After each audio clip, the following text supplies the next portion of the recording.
ada masalah nih, masih ada jarak yang ada di kepala dia? Insya Allah kalau aku lakukan ini semua, eee, apa ya, karena kemarin pada saat, di Bandung pun, orang tua aku sudah sangat, apa ya, aku belum pernah melihat seperti itu orang tua aku ya. Jadi, eee, saking aku menaruh ibaratnya bahasanya menaruh orang tua aku tuh di atas kepala aku gitu ya, dan juga aku menaruh anak-anak aku di atas kepala aku.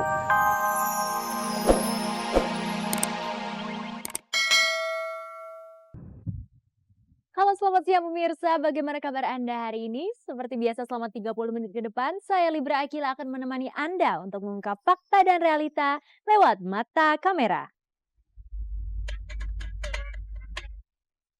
Inilah kisah para selebritis yang tengah mengejar cinta setelah kehidupan asmaranya sempat disapu mendung lara dari pasangan Nasar Musdalifah hingga Ayu Rosmalina.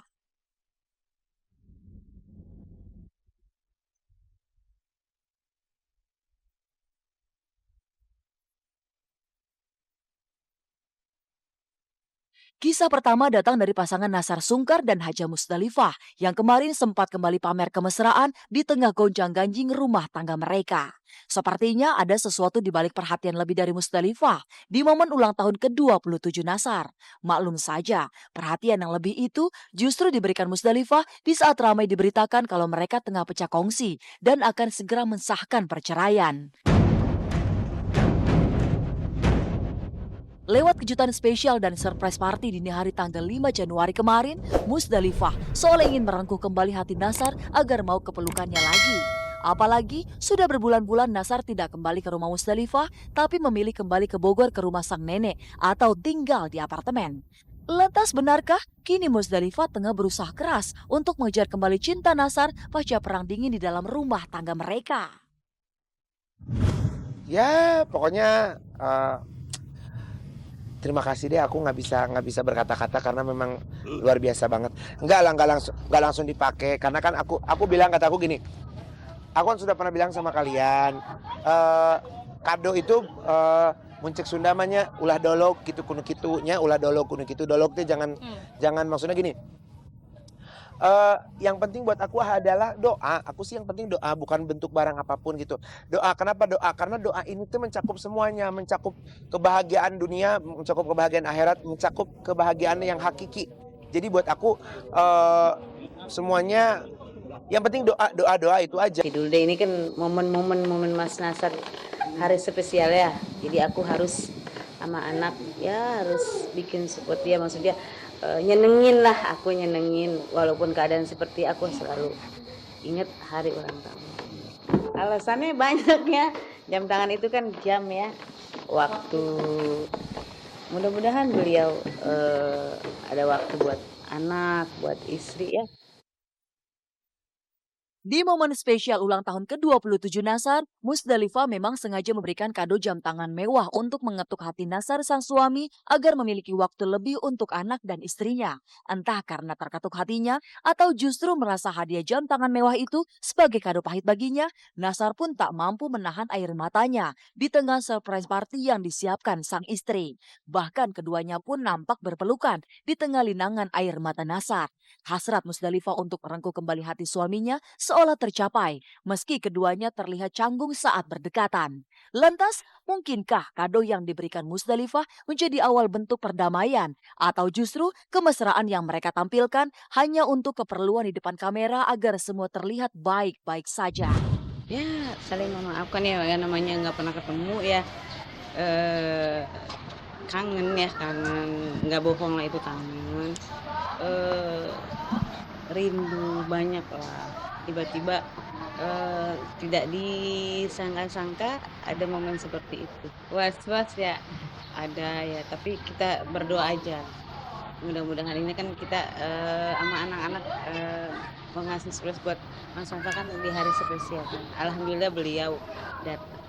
Mungkin nanti akan balik lagi sama karena Insya Allah ya, insya Allah ya. Oke. Aku tidak menginginkan sebuah kado. Kado itu hanya sebuah, bentuk ucapan, bentuk, rasa sayang, rasa cinta kita kepada, seseorang, anak kepada ibu, anak kepada bapak, bapak kepada anak, ibu kepada anak, anak kepada orang tua segala macam dan seperti itu.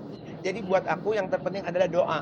Dari kemarin-kemarin pun mungkin hanya asumsi yang masyarakat yang mungkin melihatnya seperti aneh-aneh gitu, seperti yang pokoknya berita meriah-meriah lah pokoknya Maya. Tapi komunikasi itu tidak ada pernah masalah, ada baik-baik aja gitu, tidak pernah ada tidak pernah ada permasalahan lah gitu ya. Tidak ada masalah komunikasi dengan mamanya anak-anak, masih komunikasi gitu ya. Komunikasi dengan anak-anak apalagi gitu kan.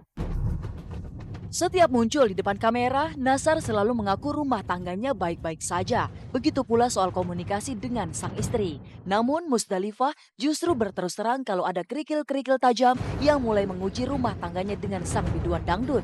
Berkaca pada pengakuan yang bertolak belakang itu, maka apa arti air mata Nazar saat menerima pesta kejutan dari anak dan istrinya?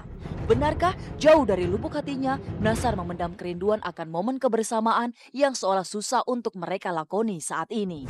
Pasalnya, bukan hal yang mudah berkumpul bersama dengan perasaan yang tulus dan mengumbar kebahagiaan di tengah krisis rumah tangga mereka.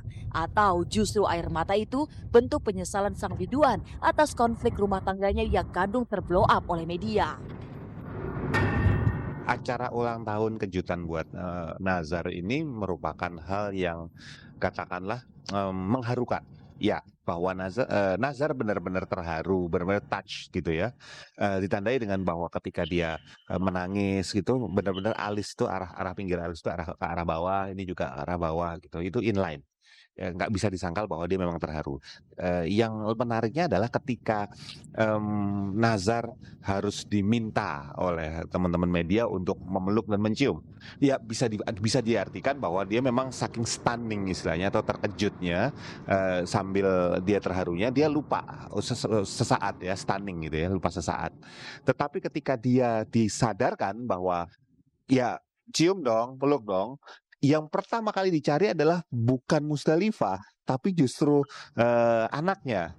Ya, jadi langsung dipeluk anaknya duluan, baru kemudian setelah itu Musdalifah. Ini kan menarik. Lah, Nazar adalah seorang public figure.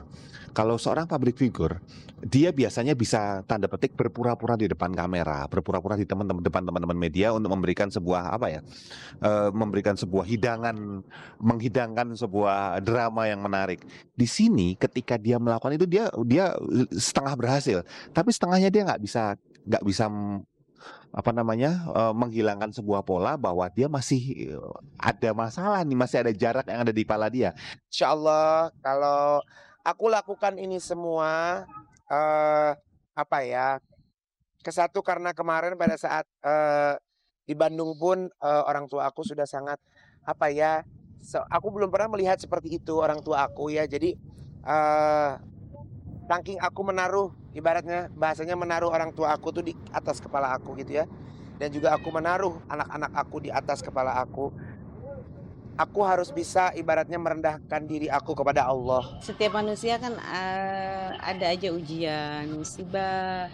Enggak saya aja ya, yang bukan entertain juga adalah musibah seperti ini. Tapi kan alhamdulillah karena sayanya banyak sabar, Allah selalu mendengarkan doa-doa. Anak-anak ya, kuncinya ya ikhlas, sabar, banyak doa. Itulah kuncinya. Jadi itu membuat saya jadi tegar. Jadi setiap menjalani musibah ini, alhamdulillah Allahnya memberi saya hati keredahan, keikhlasan.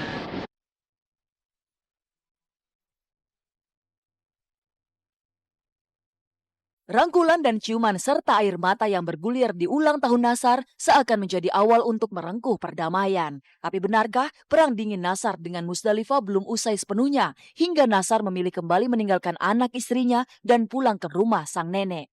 Kalau aku nggak milih di Bogor. Aku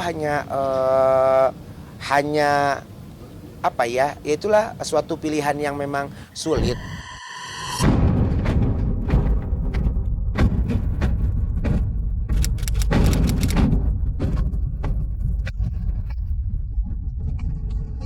Momen pertambahan umur Nazar menginjak tahun ke-27 seakan menjadi titik perekat keretakan rumah tangganya dengan Musdalifah. Di depan kamera mereka berpeluk mesra, seolah mencairkan hubungan yang beberapa bulan sempat membeku. Dan boleh jadi ada nuansa baru yang mencairkan kebekuan di antara Nazar dan Musdalifah. Namun sepertinya momen mesra dan hangat di ulang tahun Nazar tak serta-merta merekatkan kembali puing-puing keretakan dan